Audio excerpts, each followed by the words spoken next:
আসসালামু আলাইকুম রহমতুল্লাহ। প্রিয় দর্শক, আশা করছি সকলেই ভালো আছেন।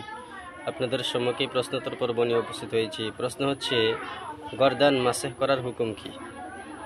এর উত্তর হচ্ছে, গর্দান মাসেহ করা এই ব্যাপারে হাদিসের কিতাবে এসেছে।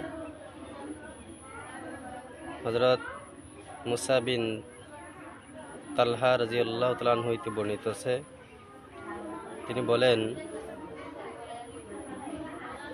যে ব্যক্তি গর্দান মাসেহ করবে, কিয়ামতের দিন গলায় বেরি পরিণতকে সে মুক্ত থাকবে।